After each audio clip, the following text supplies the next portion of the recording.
Nag-offer sila ng 3-year contract.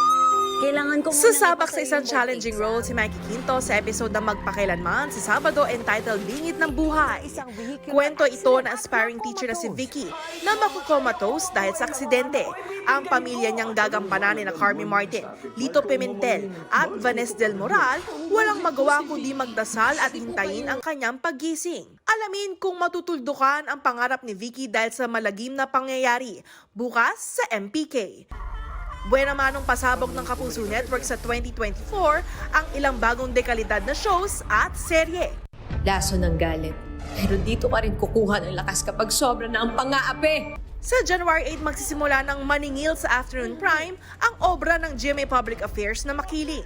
Baliktambalan ito ni na Sparkle stars Derek Monasterio at El Villanueva, kasama sina Thea Tolentino, Christopher Martin at Myrtle Sarosa. Sino nga ba ang mas may karapatan? Ang original na asawa o ang bagong asawa? Makalipas ang 4 na taon, magbabalik si Christy played by Jasmine Curtis Smith. Pero ang binalikan niyang si Jordan na ginagampanan ni River Cruz. Meron na palang ibang misis. Ang legal na karibal, bibigyang buhay ni Lizelle Lopez. Mapapanood ang asawa ng asawa ko simula January 15.